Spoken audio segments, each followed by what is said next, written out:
Steve is going to step back from the leadership position, but still continue with the consulting team, and you'll hear about that consulting team this morning. So, we have a third person at the head table today. Almost, she's almost here.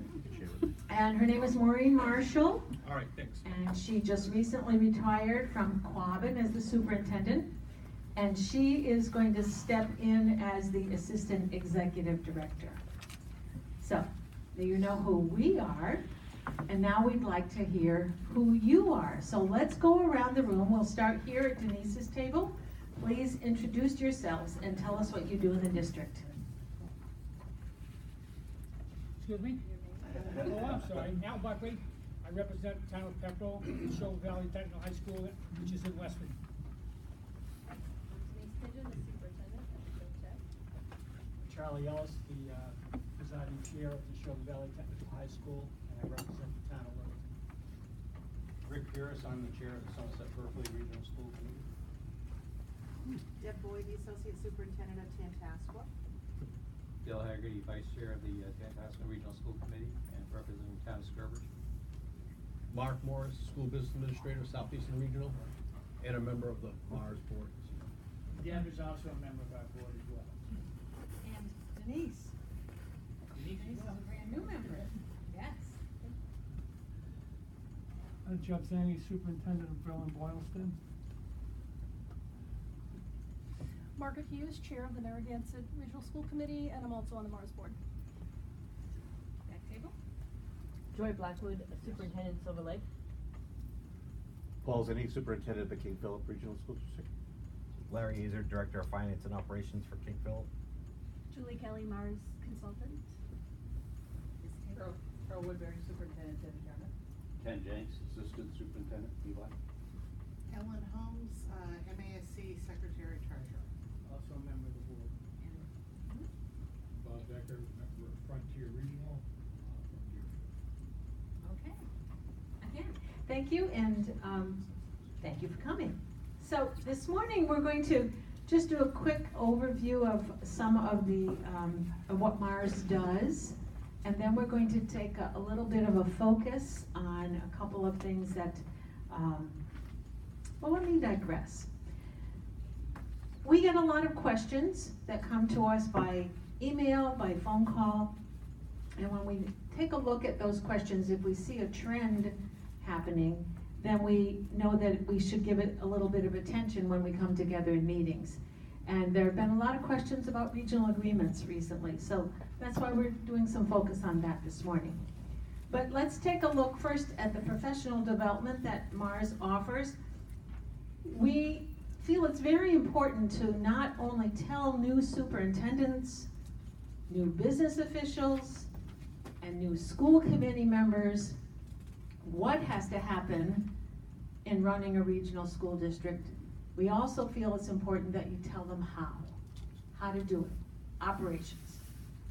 And so we have offered a series of workshops that occur every fall. We have now completed it for this year. And this year we did it in 3 sessions, and here is the agenda. We'll just go through it. These are the topics. We meet from 8:30 to noon for these sessions, and we go through them and provide a lot of information. If you see those notebooks on that table back there, the one on with the blue cover, the smaller one of the two, although they're both giant, shows you the number of pages and topics that are discussed and are part of that training. So we talk about what has to happen and how it happens. We have done it in 4 sessions, and then we condensed it to 3. And this year, after talking with the attendees, we said we know it's hard when you're brand new, finding time to come out for the training. Would it be better for you if we condensed it again and had 2 longer sessions? And it was pretty unanimous, yes. So next year it will be 2 longer sessions, but the same topics will be covered. One of the things that Barbara mentioned, I brought these are notebooks that we had. This was the notebook that we developed, and it's like 600 and some pages, 700 pages of all the things that we have, each of the sections that are listed on there, are here, tabbed here. So somebody suggested, instead of doing that, why don't we put it on a flash drive? So I spent time and scanned all of that in, so now it's on a flash drive. So people then can easily put in their computer, and with that sheet there, they can go through it, go to that scan, and then they can look at the material up. So we thought that might be easier. I did get some requests, some people wanted it.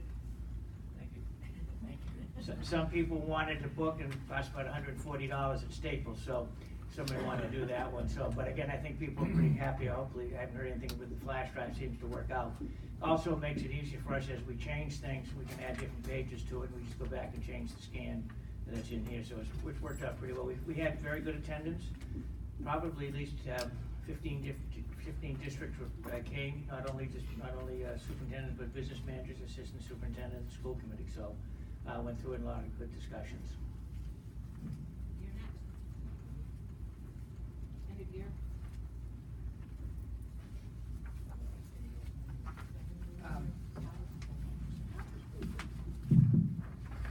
I want to bring up some things, give me a second, I got it on the computer.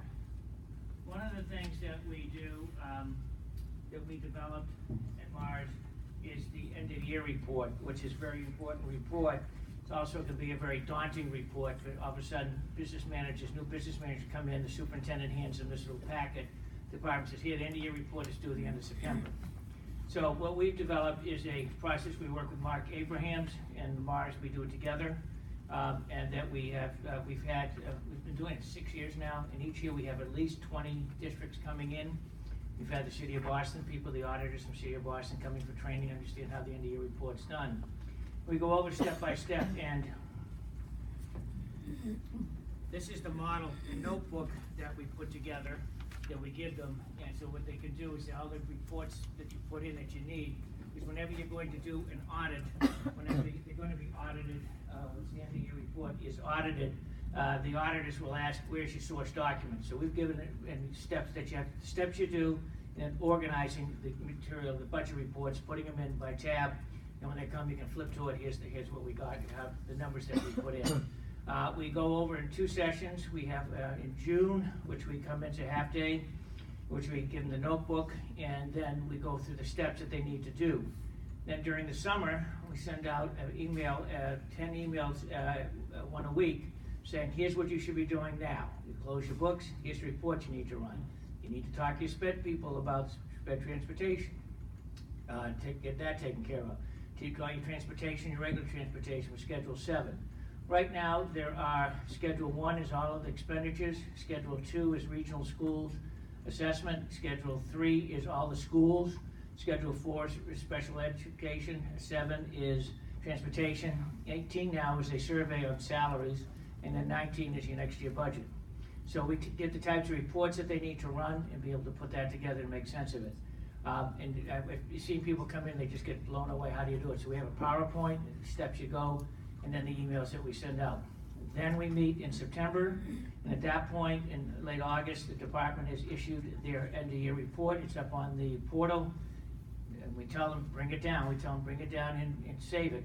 Save it using the exact name, don't change it, and then save it on your computer. I also suggest that you do backups on flash drives as well. Things can happen in computers. So then they start, actually, we give them some more training, and then they actually start entering the stuff in. We tell them what reports to bring, and we're there. Jay Sullivan or Rob O'Donnell comes to our meeting and answers questions from there, so they come so they can get it done. So as far as I know, everybody's participated, got it done on time. So it's due the end of September. They can get an extension if they have a reason. Jay used to give it real easy. Sullivan really, now he's kind of making it a little hard. You better have a good reason for that. So this is important that you can see that we run that in detail in there. And it's training not only, say, business managers, but we suggest superintendents might want to come, and any school board members can come as well. It's $500 for the 2 days with the notebook, and then the emails that we send out during the summer, so they keep track. And I've had people comment, at least reminds them of they got to do something. Don't leave it to the end of the year. That's the problem that they have. So that's what we do on the year report. Questions? Can you just highlight too that folks were able to work on it Right, yeah, with everyone right, there? right. So what we did is, thank you, Ellen, what we did is if, for the first 2-3 hours on this, in June, in September, more training, and then they actually work on it there, and then we're there to give assistance. And they can ask questions, and Jay usually can be available, we can call, or Rob, we have people there to answer their questions. So if you've never done it before, it can be daunting and again, what type of reports do you run? If you run the correct reports, because they wanna know when you're doing Schedule 3, as well as Schedule 1, is how much is regular ed and how much is special ed. So if you've got your chart of accounts set up correctly, you can run those reports very easily, and then you total. So, and again, we talked about edits, how to use the edits that take place in that, and then we have phone calls that everybody needs to know, so. Any questions? Okay, the next thing we do is E&D. This is another situation, which is, hold on for a second, let me bring it up. You have a packet in your packet. Okay, E&D. The other aspect that has to be, it takes place, is the excess and deficiency that you have to file. And that has to be done in very timelines. And if you don't get that filed on time by a certain date, and I forget the date, January, February, they can withhold you Chapter 70 coming in. So it's important that the excess and deficiency. They are required forms that you have to fill out. You have to take a look at it. Mark Abrams does the primary training in that one, that we do the E&D training for that. And again, we have both the E&D in the end of the year, we hold at Assabet, so it's fairly close, everybody can get to, so they can go over that. And we set up a spreadsheet, help them with spreadsheets that you have to do to fill it in. And it gets very particular, and if you've never done it before, that's also a little daunting as well in the training. So those are the two major trainings we do, and we have a session again in June, and then a session in September, and actually have people bring the data and they can actually fill in, and they're there to help. And we also get, we've had in the past, we're going to make sure we have Mary Jane Handy would come and also give any assistance there. She couldn't make it this year, but hopefully we can book it next year to go over that, again, the steps that they're looking for. It has to be certified. Remember, excess and deficiency, you can't use it until it is certified. And there's ways you use it, obviously, to fund your next year's budget. There's a process that you can use E&D during the middle of the year, but there's regulations. If you needed to take E&D, your budget, you knew you ran out of money on something or major happened, and you've got money in excess and deficiency, you can't spend directly out of excess and deficiency. You have to transfer that into your budget, and you transfer it to your budget, you transfer it into your income, and then if you've increased your budget, you then have to notify your member towns, and they have 60 days to call a town meeting and say no. The other thing, though, is if you were short on income and you anticipated Chapter 70 or regional transportation, you can take money from E&D to income. You don't have to notify the towns. The only thing notify the towns is if you change your budget number, but not on the income side, it's the budget number. So again, it used to be E&D. Some districts have not followed that, and they need to know carefully that that's the process. One of the things suggesting is don't try to transfer E&D in June, because then you don't have the 60 days in order for the towns to say no, and they can get you some difficulties with that. So again, when are you going to use it? The other thing on E&D is your 5%. Your business, you should be calculating now, watching where your 5% is. If it's over the 5%, you're going to wind up returning it to the towns. So you got to watch how you're doing, what's going on, so it comes to the end of the year. It's nice to have at E&D, but you got to be careful not too much money. So you got to watch that closely. Any questions on that? Okay. The other thing, the other one we're just starting up, we didn't get anybody into it, is Gatsby 48 or whatever it is. That's the new law that you have to show what is your post-employment, OPEB, other post-employment benefits, meaning health insurance and retiree health insurance, it can also be dental and life insurance. You have to project what is that liability. It has to be checked out, and of course it has to go on your balance sheet. So it has to be done, you need an actuarial to do that. But again, how to do that, and Mark Abrams runs a course on that. Again, he sends out information on that, but how do you've got to do that and follow the procedures on that. Because that has to be it's now required. Most districts, many have established a trust, an OPEB trust. How much money they put in, it varies, but at least actually our suggestion is establish the trust, try to put a little bit in, 50, 60,000, whatever you can to start it, Because if you're gonna be going any borrowing, the rating agencies look, have you made some accommodations for that, putting money away to take care of that, and that can help you in the bond rating, to do that. So again, you got that, the plus employment. The other one you might wanna look at is, and I didn't mention it, is stabilization, establishing a stabilization account. Unfortunately, regions have to go to the towns to get permission to establish the account, and then during the budgetary process, you have a line item in your budget that would say stabilization, and you can transfer the money into stabilization directly, and then you can, with a vote of the school committee, spend directly out of stabilization for capital expenditures. The other one I want to make mention, and I'll go back to a little bit, is the OPEB trust. It's an irrevocable trust. What it means is that once you put the money in, the only thing you can spend that money on is retiree health insurance. However, you can, during the year, say you put money in, you got $300,000-400,000 in there, in any one year, you could spend out of that as long as it's being spent for retiree health insurance. Again, limitations that regions have to follow with that. Okay? Any questions on those things? Yes? Stabilization, the towns can have special stabilization account, but the regional schools can't do that presently. Right, you have one stabilization, I forget chapter 71, I can't remember the exact number, but it's stabilization, it's a capital stabilization account. But you can't have a special stabilization. No, but you could put money in, and then you could decide X numbers where you wanna spend it. There's nothing saying what you can't. A lot of towns, what they do is, I live in Westminster, and they've got like 4 of them, and the reason they set up 4 is because they wanna make sure, like, one of them is technology. Money's put in only spent on technology, so it can't be rated for other things. But in the districts, you can put it in, you can say we're gonna, for a roof coming in one school, a roof in another school, or a boiler, you can designate internally what you want, but the total dollars there's nothing, you don't set up another account. But in the region, you only have One stabilization. No, well. No, one stabilization account. But then there's the regional transportation. Yeah, but no, stabilization, that's different. We're talking, we're talking that the stabilization account, it's a law that says you can establish a stabilization account. There is another account, another fund that you can establish, the transportation reimbursement account. We got the correct name that comes in. And the difference is money that you can put in, but you have to spend it within a year. Stabilization, there's no limit. You can put it in, you can sit there for as long as you want. That's part of the panel presentation this afternoon. No. But again, making sure regions, making sure they follow. Rick?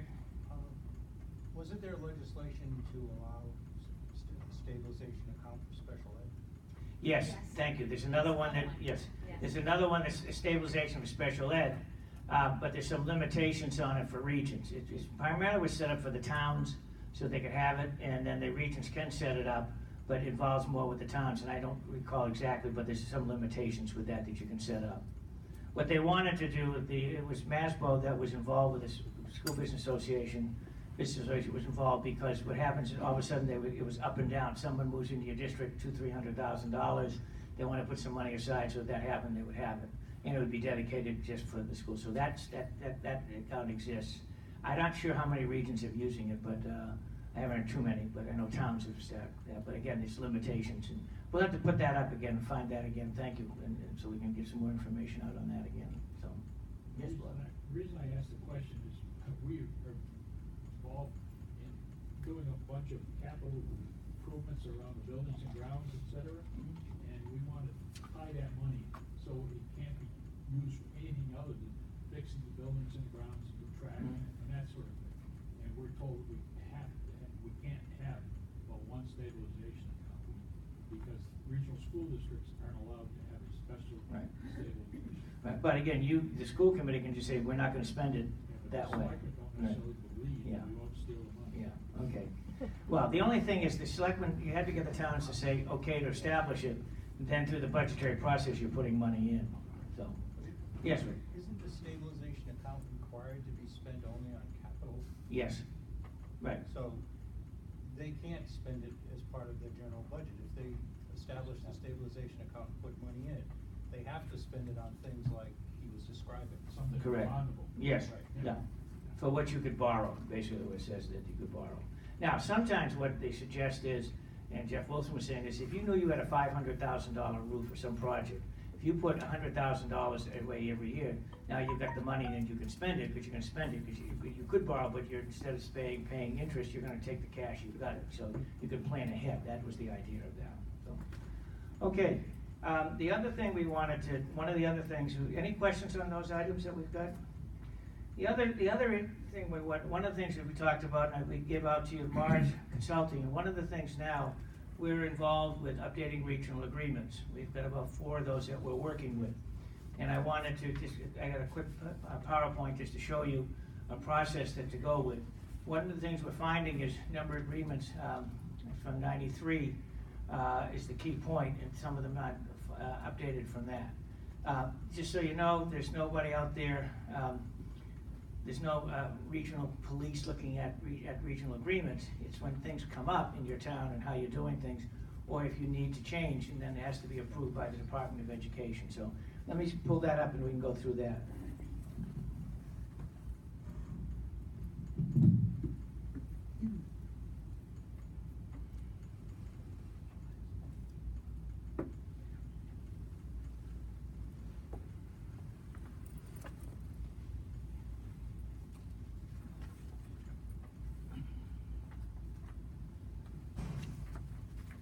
This is one of the things that we wanted to, at least how you amend your regional agreement. By the way, there's no law that says how you go about it. We've given some recommendations and we're working with districts now on doing that. So one of the things is that we talked about is that you have to review your agreement for the procedures for amending. And your agreement should have a process in there. It just tells you, once you amend it, where do you send the amendment, what do you do? We review state laws concerning regions. We form a regional amendment committee called a RAC, which is interesting. Develop a community relations process to let the community know what's going to happen. Review amendments to the current regional agreement, suggested amendments we put together. When submitting an amendment, all parts of the regional agreement must be in compliance with state laws and regulations. What happens is, when you send in, say you amend your agreement, the Department of Education will want to have your current agreement, a markup of what the additions and changes, and then a final agreement. It tends to go to Chris Lynch and Ruth Hirsch right now. They review it. If they're satisfied, then it goes over to legal. Department of Legal looks at it to make sure you've met the legal requirements, and the 2 things they're going to look at is school committee, 1 person, 1 vote, and your assessment, but there are other issues that they're going to look at. You can produce an amended agreement. You seek preliminary approval from the Commissioner of Education, basically from the department. Before you send out for your towns to approve it, you want the commissioner to say yes. If the towns approve it, he'll sign off. The commissioner has to approve all amendments to all regional agreements. Amendment is voted in each town, and then final approval by the Commissioner of Education sign off. You have to send in the agreement with signatures on it. We recommend chairman of the school committee and chairman of the selectmen from each town, and then you have to have the certified votes that took place at town meeting. By the way, there's no requirement of who signs it. The only requirement really is you send the agreement with all of the votes. And our suggestion is that so people can see that the chairman of the school committee and who signed it off from the towns. It makes it 20 years later, well, who signed off, who agreed to that? It just makes it a little bit better. So one of the things we say is to review the current agreement. And one of the things they usually say in the front end of it, you can't do anything that's going to affect the bondholders. So you can't do anything, if you have bonds, you can't do anything that's going to affect the bondholders.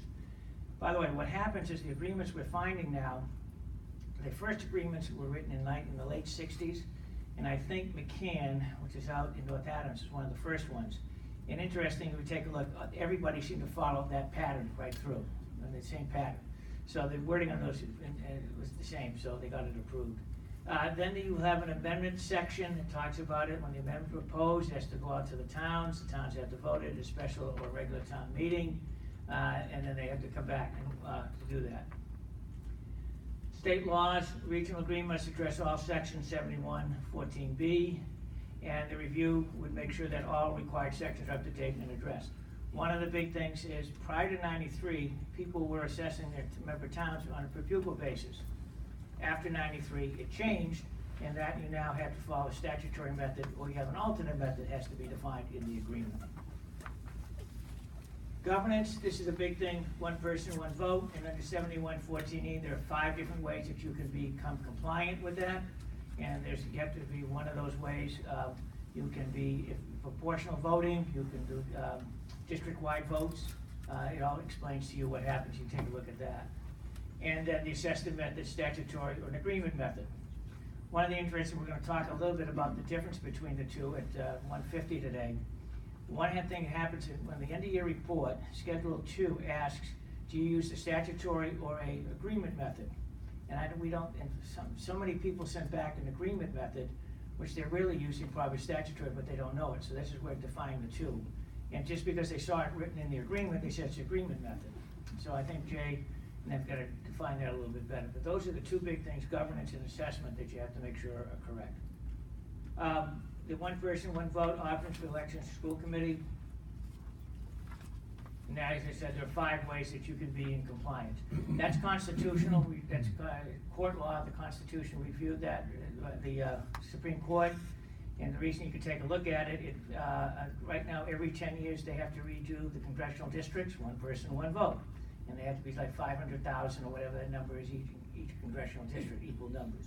That's why you get all the gerrymandering all over the place, so they get the numbers. Assessments, the statutory method and an agreement method.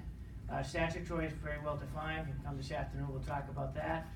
An alternate method is usually brought into play because they want to make a difference, and one town wants to pay less and make the other town pay more when you do an alternate method. Sometimes whatever combination they want, but again, it has to be done. Interesting, in the statutory, it takes a 2/3 vote of the member towns, so if you're 2-town both, 3 towns, 2 out of the 3. You don't have to notify the commission or anything. If you do an alternate method, it has to be approved every year, and you have to notify the commission, that's what's going to be used. So it does have some limitations. We gave some steps that we're talking about here. You can take a look at it. I don't need to go through them, but I've given it to you. So you can take a look at how to amend the agreement for each town, for the approval. One of the things we're running into, interesting, is that we work with a regional amendment committee, send it into Chris Lynch, look at it, okay, make any changes they want, and then send it to legal counsel. Problem is, we've had legal counsels, then all of a sudden they weigh in and do a bunch of things, making up recommendations and changes.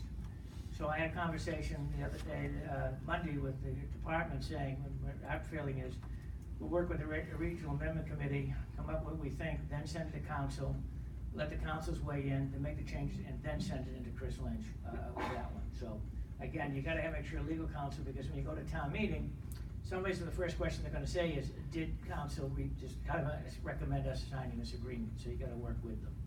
And sometimes they come up with some pretty good recommendations. Just one thing, Yep. Steve, before you just go away totally from the one man, one vote.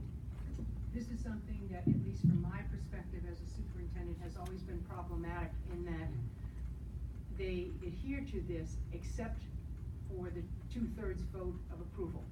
In other words, if you have two tiny little towns that maybe make up together 15% of the district, and you have a 5-member district, those 2 towns can lock up your budget, and all of the money and all of the votes are just sitting there on the sidelines, unable to do anything, because there is no really one man, one vote process in a multi-town region. If there are 2 towns, they allow a very large town meeting, a joint town meeting, to work that out. But if you're in a vote district, it oftentimes has numerous town members, or probably in some of the bigger districts where there's 5 towns and so forth, there's no one man, one vote when it comes to the most important function of the district, which is to provide resources for the operation of the district.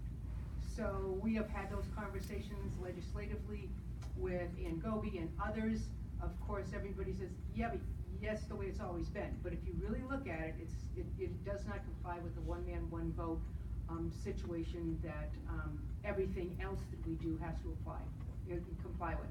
Imagine, of 19 members on the school committee, 12 members, 15 members, whatever you have to use weighted vote or some combination of something to make sure that the votes in the community are represented at that committee table. But when it comes to that committee putting that budget out to the communities, they can do whatever they want. So we find that that has been a problem, continues to be a problem, and something that not only this association has conversations about, my guess is MASC does as well. MASC vocational schools must have this conversation too, and I think we have some people listening at the state level, because it makes no sense.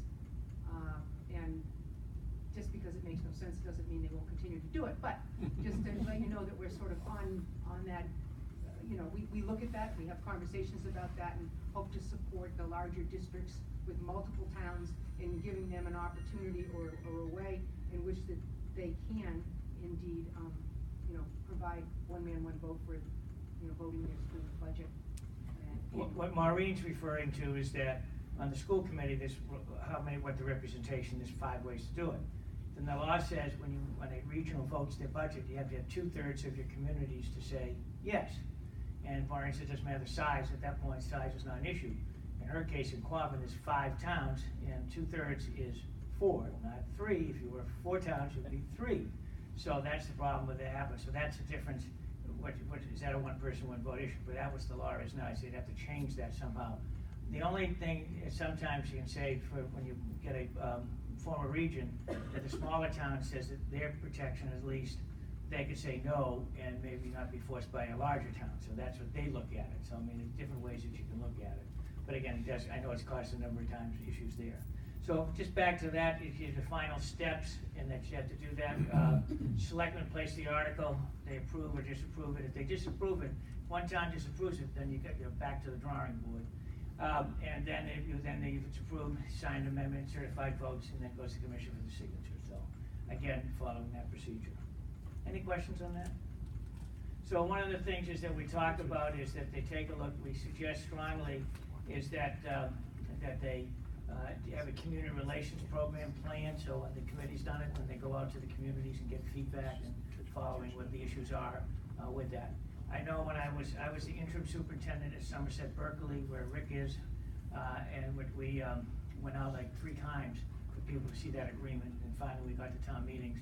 The way every question had been asked, so that it was approved to do that one. So, and again, we recommend facilitating and legal assistance. So it depends what the districts need. So we do that. And then they take a look. And the other thing is, one of the things that we found is I've got 2 districts we're working with. They passed amendments, but they never sent it into the Department of Education for approval. So I've worked with the department and said, look, let's just put them in as if it was the agreement. Now we're going to start with that, and then we move forward. So they've been okay with that. There's no, you can't try to go back until we go forward with that one.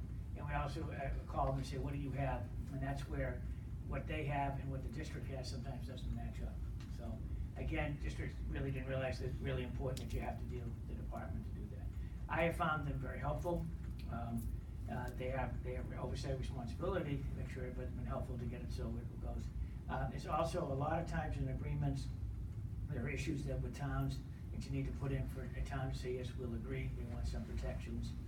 Biggest thing we're finding is school closings. Small towns, declining enrollments becomes an issue. But again, all these things need to be discussed and put out on the board. So, and then updated that one. So, any questions on that process? And one of the things we would be glad to come out if you ever need to have a presentation to go over that with people. A suggestion to do it. You can go on your own. You can hire us. You can put out and hire other people. But always we suggest assistance with it. And then we work with the legal counsels to make sure they're in agreement. So, any questions, Rick? Steve, earlier I thought you said that if you have an alternate assessment method, that you have to advise the ESE on an annual basis. Yeah, well, in your case, I know yours, because I helped write it. But the fact is what happens is everybody knows it's an alternate method that's being voted, and then the ESE knows that it's there. So you have to be careful, make sure that they're aware of that. So. That's being voted annually as part of the budget process. Right, and then give notice that you're using it. Probably should. They know it's there. But they don't know if you. What's the form of notice? Just tell them send the page in agreement, we're using this alternate method. That's all. You just don't know whether they're actually going to. Yeah, it probably not, I suspect, probably not, but again, if your town meeting, it knows that once, you can have the vote can be combined. We're using the alternate method and here's what we're using when they voted. You don't have to have separate votes, but as long as they know the method that you're using is according to the regional agreement. So, I can talk to you more about that. One of the benefits that we have is that, if budget isn't approved under the alternate method, ultimately it goes back to the statutory. Statutory, correct, yes. And the town might be more resistant to our method would suffer if it goes back to the statutory method, so they have some incentive to improve it. One of the things that Rick said is if it fails, then you go back to the alternate, then you have to do a statutory method. In a two-town district, then you'd wind up with, if you went to Maureen talked about a district-wide meeting, it's statutory, not the alternate. So, again, we'll talk more about statutory at 150 if you'd like to go. So, okay, any questions? Okay, what's next? Strategic planning.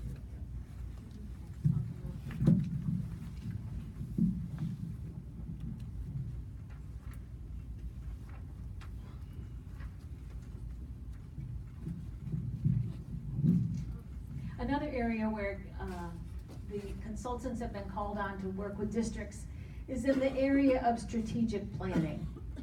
You know, taking a look forward and where does the district want to be 3 years out, 5 years out. This often happens at a time of leadership change or anticipated leadership change within the district. The process that MARS offers is in 4 steps. It's a 4-part process. The first step is data gathering and meeting, getting an overview of what the project is going to be. So that is one of the critical steps because it involves the 2 to 3 member team meeting with all of the constituents, meeting with the school committee. What is their vision for the district going forward? Meeting with district leadership. What's leadership's vision for going forward? How about the teachers? How do they envision their district 3 years out, 5 years out? How about parents and students? So all of and even community members can be included in this process. What is the vision? And there's a process where that data can be gathered. And the team takes the data and examines all of it, may go back to the district or different constituents for clarification if that's necessary, but takes all of the data and clarifies, writes the vision, the mission, and the core values and beliefs. And then it's time to review the data. Then there's clarifying and writing the plan. Sorry. Can't watch that and talk. Okay. Once the plan is written, it is sampled with some key members just to make sure that it's on target. But then the plan needs to be published throughout the district. And that's an important process as well. How do we get the information out so that everyone sees it? There are different instruments that are often used for data gathering, sometimes SurveyMonkey, face-to-face meetings. The district gets to tailor the process for what fits them.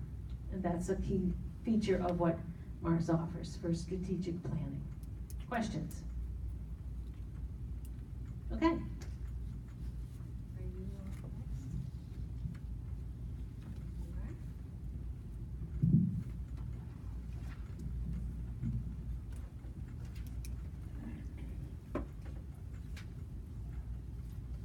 Okay.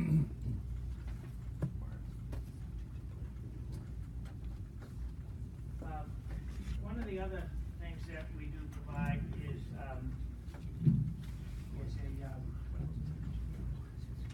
deal we started in, Julie Kelly in the back room is one of our consultants on that, is assessing member towns, your financials. And Julie, I didn't say anything, but you might want to comment on some of the things that you're looking at with that one. And again, there's a fee for this, but it's negotiable, we can talk. But go ahead and talk a little bit about the assessment, financially, the study that you do. The municipal study. We put, especially, it's important for you, I think every regional should absolutely have that, even municipal, to assess the financial health of your towns. Especially if you're gonna be asking for overrides. You hear, we can't afford this, and sometimes there's a reason why, and you should be aware of that reason, so you can work together When you're talking, one of my biggest pet peeves from the district I came from is that the towns had no understanding of the school budget and how it's formulated in the funding mechanisms at the state level. We actually put together a task force of FinCom and Board of Selectmen and school committee members, and we all learned each other's budget in the process. And that's really how we morphed into this. Me and my colleague, Stacy Jackson, did a lot of research and pulled a lot of information, and it's kind of baptism by fire in my district. But we put together a financial picture of each of our towns, and we figured out there was a reason why Rutland can't always pay. And when you're sitting with the FinCom and you understand them and you're talking their language, their level of respect for you goes way up, and you have a lot more credibility to them. We give you a full financial picture that includes parcel counts, which for a superintendent is pretty important because it talks about the growth for single family houses, where it's been and where it's going, especially for those districts that are losing enrollment numbers. But we put a whole, very detailed, we go back about 5 to 10 years depending on what data we're pulling, pretty extensive report. We'll also come, Steve and I will come to your school committee, or Maureen in the future, to your school committee meetings and present it.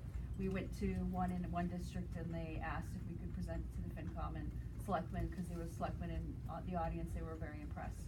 So I'd like for you to be well informed. So I highly recommend you get, not because that's what I do, but I highly recommend you get this information.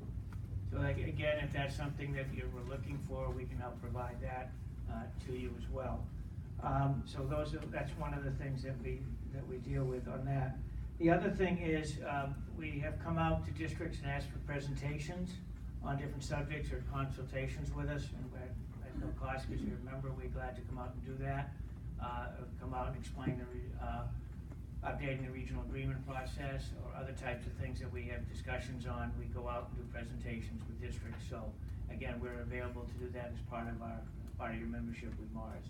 The other thing, as I said earlier, we do the professional development, and that's part of being Mars. The only thing we ask $100 to cover our expenses, the flash drive, and we have food and so forth that we have to buy. So try to keep those costs down as much as we can. So I think that's what we want to at least cover there on some of our consulting and what we do, and some of the things that might be helpful for you to do as you do your job. So Barbara, why don't you continue? Any questions at this point? Like there's some interaction? Okay. Okay, just to swing back to regional agreements, to just hit a couple of more points before we leave it. How do you know if you need to refresh yours? Well, look at the document. Does it look like it was printed on an Apple IIe? If it does, and I've seen some that look that way, then it no doubt needs refreshing. Check the date on it.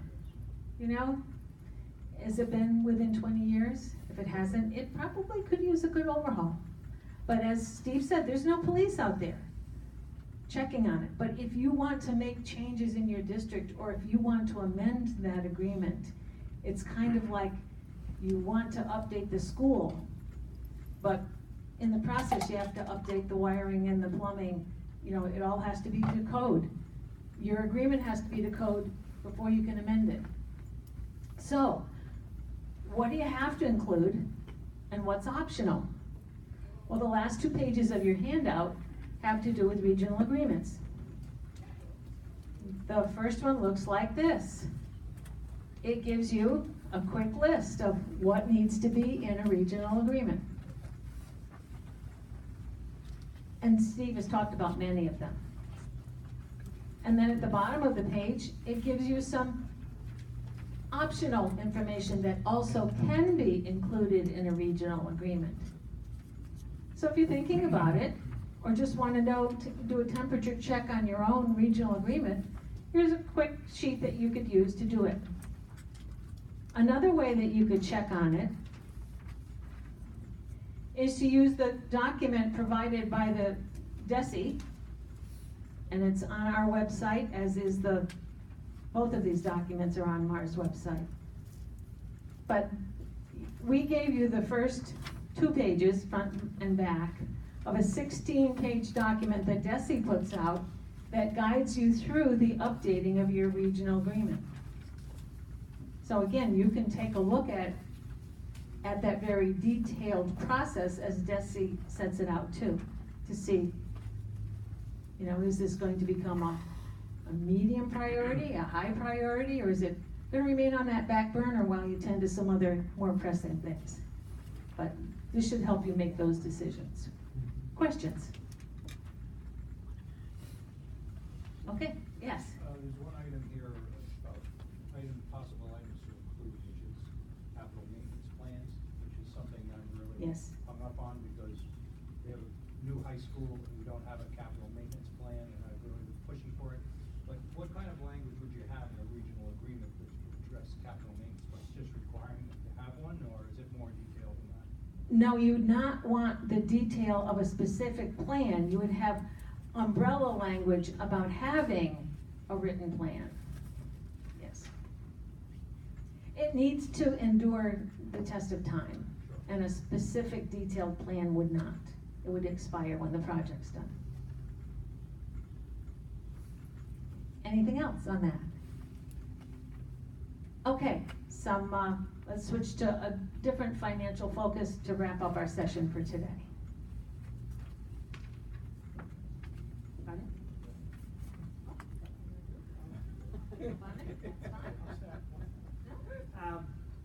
One of the things that we're talking about that we want to mention to you is the last part is, how do you know your budget is in trouble? How do you know if you're getting into financial trouble? And how did you get there? How did you get there? We're dealing with it, we're working with a district now that has had that. And one of the things as superintendents, business, school board members, is you should be constantly in presenting your income and your budget, where you are, as well as all your revolving accounts and other accounts, a process that monthly that is given, or bi-monthly, however you wanna do it, it's given, and they should be projecting out. There should be a column with your budget, your expenditures, and then projecting what you're gonna obligations, and where you think your ending balance is. And you need to do that every month, you know, especially if something happens, and unfortunately what happens in special education, somebody moves into your district. If they are from Massachusetts, there's a move-in law that you've got from protection. But if they move from New Hampshire, Vermont, whatever, into your district, you're immediately financially responsible for them. So you've got to project what's that going to happen, and what can you do? You can try to get money to the Department of Education. They do through the circuit breaker, and for it that you can try through that. But again, you need to have those budget reports coming out on a very regular basis. The other thing is, you gotta be careful if you're using spreadsheets that you don't have a faulty spreadsheet. And you gotta make sure that the spreadsheet is working, and you have cross-checking to make sure that that is that's correct. And then also take a look at incomplete budget reporting. What are the materials that you want? How do you want it reported? One of the things we did a number of years ago is that we did a budget report that we worked with on several districts presented in these levels. So you take a look at your legal lines. Now, legal lines are usually recommend the 1,000, 2,000, 3,000, 9,000 series are your legal lines. If you're going from one legal line to the other, the school committee has to approve it. If you're within the legal line, like 2,000, which is usually your instructional piece, and you have your different schools in there, and one teacher leaves, another comes back, superintendent can switch money in between that, you notify the committee, you can do that. But again, on these legal lines, you need to know, so we start off with just the legal lines, where are you? And you break it down, you go with the legal line, all the sublines, and then you go a complete budget report. If you get a complete budget report, and all of a sudden it says you're in the hole, you gotta try to go back and find out where is the problem. But if you go with the legal lines, it'll point out very quickly what area is the problem, then you go and look at those depths and see where the issues are. So we just urge to have a budgetary process that then produces reports, so that you can then, it keys you in to say, hey, we're heading for a problem here. What is that problem, and what's causing that, so you know. The other thing that can happen is, we found working district, is that they put a $500,000 in September obligation purchase order to their system for health insurance. Now, any of you business managers know, you put that in, so now what do? When the bill comes in, you pay it against that PO. They didn't, they paid it against just straight pay. So at the end of the year, they said, we're really in the hole. Well, because they didn't go through and take all of their obligations out that weren't obligations. And that's $500,000. There's a whole lot of stories about that happened, but you gotta be careful on that, making sure periodically you're going through and you're disobligating material that you don't need, or that you thought you were gonna need, but then you don't need it. You've gotta disencumber it, so it's not showing up on your budget reports. So that's where, again, these are where people can get into trouble, is where you thought you were in trouble, maybe you weren't. So you have to be careful with that. So- One other thing that can get you into trouble, if you're the superintendent, and you're relatively new to a school district, and you roll into the, district believing that the director of finance knows what he or she is doing. And because you believe that that's probably the case because this person has been here a number of years before you arrive, that everything is copacetic, and you don't look at the back information. You just look at what this person has pushed forward, and you assume that there's an accurate, starting balance, et cetera, et cetera. There are a whole lot of people, a whole lot of superintendents who, because they have trusted, but, I hate to talk like Ronald Reagan this morning, but because I'm happy with the blue wave, but trust and verify, because there are many superintendents who don't know anything about the end of the year report, and who know very little about, putting together the budget. They're great instructional leaders, but unfortunately, they leave to someone else the responsibility that ultimately is theirs. You can have a lousy English program for several years and nobody does too much about it. You screw up the budget badly and you're not there a couple years. So I just really urge and encourage you, having walked into a school district where I believed the departing superintendent, and I believed the new business manager, and about 2 or 3 months in, I said, wait a minute. Because I had a lot of experience. I said, wait a minute, none of this makes any sense. And I said 100 times, shame on you, Maureen Marshall, for not looking before you leaped. Secondly, thank God you have experience. You can dig yourself out of this because you know now what, you knew what to look for. And as soon as things began to look odd, you knew what to do. But I will tell you, so many new superintendents with whom I speak don't know what to look for. They don't know what the end of the year report even looks like because they've come up through the curriculum instruction area most of the time. They're great on making sure that we have good, strategic planning and that we have good information about student achievement, but they don't know anything about what can take them down in a heartbeat. And I know Steve's in a couple districts where he's trying to help people dig out and has done that in the past several years. We are here to help dig out. And we have wonderful board members who have expertise that can assist a new superintendent in saying, can you come in and just look at things, how we're doing it, and what would you recommend maybe we change, or do you think it really works to my best interest as the new superintendent? And I will tell you that I get a lot of new superintendents who call me up and say, you've really been around a long time, what do you think about X? And I can either send them off to Steve or work with them myself, or send them off to somebody at DESE to ask the right questions. But I will tell you, there are school districts, and when in the newspaper all of a sudden comes up and says, oh, there's a huge mistake on transportation, or there's a huge mistake in health insurance, and the district's starting a new school year with a new superintendent, and that new business manager is working somewhere else now, and they're in desperate shape. So I really urge and encourage you, if you're the superintendent, and you are in a situation where you don't know really about this stuff, I suggest you come to some of the things that you would generally just send your business manager to if you're brand new and you don't know anything about it, because you don't know if he or she doesn't know. And I understand, new school committee members, they come and they go, and many of them don't have a lot of expertise in budget management, and they really depend upon these school officials that they hire and pay reasonably good salaries to have the information and to have it presented honestly, and for the district to have integrity, because that is a killer. So I really encourage you. There's some business managers in this room who could really save you a lot of aggravation just by you saying to them, I think we call oftentimes Deb, our business manager, we say, okay, what are you doing with OPEB? How are you doing this? Why are you doing it that way? And we have conversations. And when there's a business manager who just doesn't really have a clue and he's in the room, we all know it. And we look at each other and say, oh God, should we try to help out the superintendent? Because we do have them and they're sometimes in the same room with us. Amen, Maureen. Thank you. I put up there is our new website that you can go to, MASC School, so it's up there. We have a new website. We have a calendar with it. As you can see, we put a calendar right in the front, and then you have all the different areas that you can take a look at that we've tried to make it as simple as we can. So, and if there's things that you think we'd like to see up there, please let us know. There's two other things we wanted to mention before we call it a day. One is the treasurer. We're finding questions about the regional school district treasurer. And then the other thing is signing the warrant, the warrants. Now, treasurer, the law states that the business manager or the person, can have a different title, cannot be the treasurer. And it's separation of powers and duties, so that the treasurer it reports to is hired by the school committee. Not the superintendent, not the business manager, they don't report to them.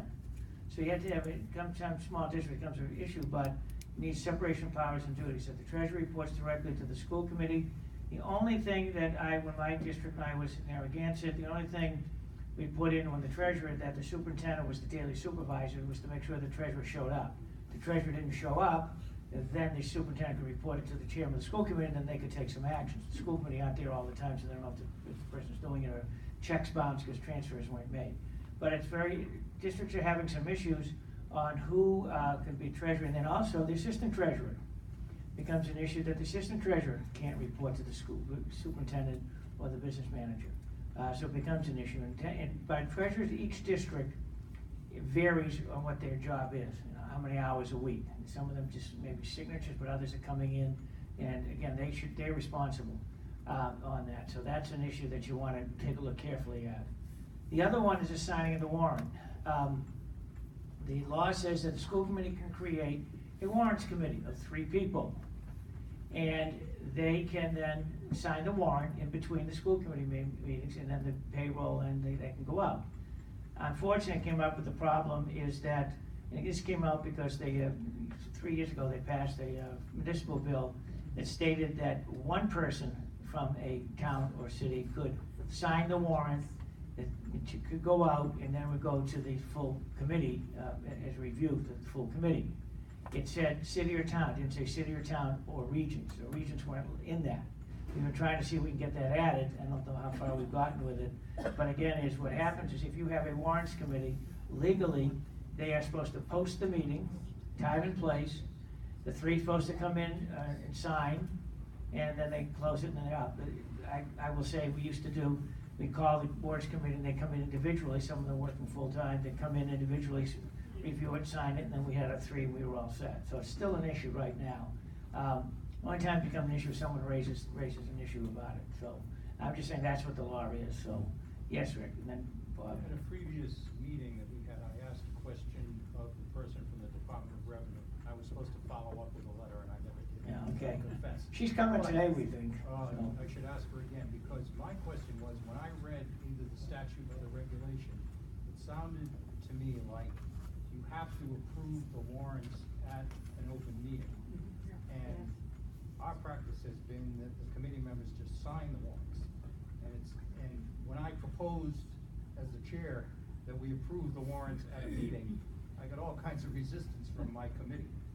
Well, again, what could happen is the warrants committee could be appointed 3 people. Right. They could post a meeting, they all 3 show up, review it, sign it, then they could take it to the full committee and say, we had our meeting and we just, as a matter of record, it's signing it, it's ready to go. You don't have to have all the members, but it's a matter of a record that the full committee saw it. Any member there could take a look if they wanted to.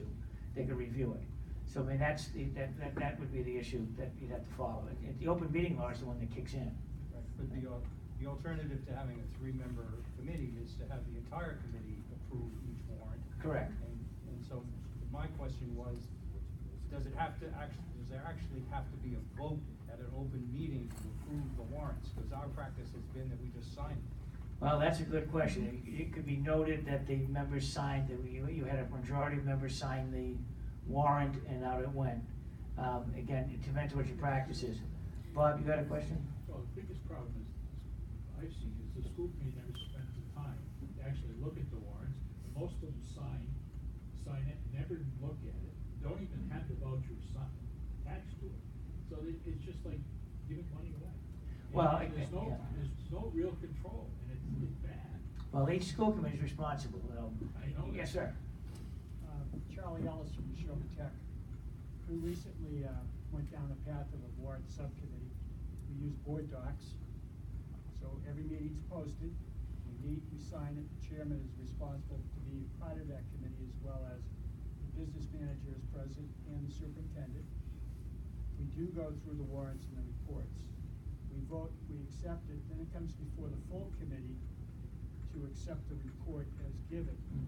But the other thing that we're able to do with the board docs is that we post all the warrants on the board docs so that all 14 members can review that before the warrant subcommittee meets. It's a really good system, it's working well. Trying to get 14 people in to sign the warrants was just crazy. Well, the one thing on the warrant, you'd only need to have, you have 14 members, you'd only need Seven or eight. eight is a quorum. That's still a. But the other piece of the law says before you send out payroll, before you send accounts payable, you're supposed to have, the warrant's supposed to be signed off, whatever the number is. I mean, that's why the warrants committee was done, so then they could go out legally, then it's supposed to go to the full committee, and then the full committee, either you could acknowledge it, I know Narragansett, Margaret, where I was, they acknowledged that the warrant was there, had been reviewed by the warrants committee, and that was it. And if anybody wanted to see it, they could look at it and sign. But didn't require that, just as long as it showed up on the warrant, on the minutes that was done. Yes, sir. Yeah, I'm the Neshoba Tech, Al Buckley. I personally don't like the new way, but it's much better. I just like to go in there once a month and read it and sign it.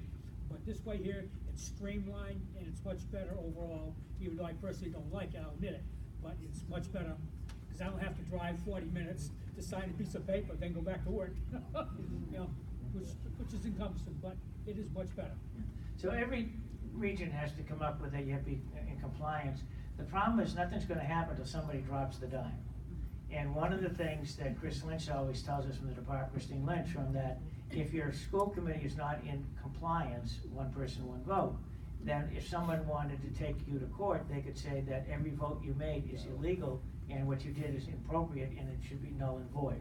Now, I don't think that's happened, but that's a possibility, just so you know. That's what they say, so they forewarn if something should happen. So that's why you wanna make sure you're in compliance. I believe the town of Pembroke assumed the other two towns of the North Middlesex regional agreement years ago, and they had to modify their regional agreement, which is really. That was just a Pepperell Yes, comment. I know, that's all right. I don't mind. Barbara, anything else? Yes, the treasurer needs to sign the warrant as well. There should be 4 levels of signatures. The business administrator signs it first because it came out of the business administrator's office. Then the superintendent signs it. Then the school committee signs it. And the treasurer signs it before the checks go out. It should be treasurer sending checks out that he's agreed to the warrant. Right. Again, sometimes you can require our recommendations that the levels that the business manager, superintendent, treasurer, and school committee sign, so they should be the signatures. So, if you're gonna question, so again, that's a recommendation. I'm not clear how much in the law it says on that, but it's practice that you're trying to watch and make sure it's done correctly, and it's separation of powers and duties. And then, we talked earlier that, making sure people are watching, so if you had to avoid heading into trouble. So, and regions are their own entity, so that's what you gotta be careful about. So, Lynn Ryan came in a little later. Lynn is our vice president, so I want to acknowledge Lynn is here from Mars, so thank you, Lynn, here, so. Anything else, anybody? Any other questions? Yes. Does Mars have any sample language for job descriptions for treasurers? I mean, I know there are a variety of hours and how extensive the role is, but do they have any samples from other regions that? Yeah, I do have some sample, actually a full-time treasurer's position, and then from there, you can take out of that what you want to take out. One of the problems is that in a small district, and we had it when I was in Narragansett, the payroll clerk was also the treasurer. Not the best way, but we were so small, that's how we had to operate at the time. So again, you wanna have it separated from that, so I know in regions I see, there's on the listserv, was asking about treasurers, was it, how many hours, what they work, that was on the listserv, this past week, so, again, the treasurer can be, if from full-time down to 5 hours, 10 hours a week, whatever it accounts to do that, but if you're a treasurer, you sign off, you mean you're responsible, you better make, you're agreeing that everything's been done correctly. I mean, we're talking from the bid laws down to the checks being cut and sending out, that it is correct, so treasurer just, you still can be on the hook if something is illegal going on, they've gotta check the paperwork to make sure. Now, it doesn't mean somebody can't falsify the paperwork, but at least the paperwork is there, and there's an invoice that you're paying against it needs to go into it. Unfortunately, there have been cases, several cases where business managers and treasurers have gotten mixed up, and they have literally stolen money from the regions. So again, that's why you have the separation of powers and duties. So, any questions? Okay, Barbara. Thank you very much for joining us. Hope to see you in our panel this afternoon where we talk about finance in a little more depth. Is this room? No, it's in the, Is it Hyannis?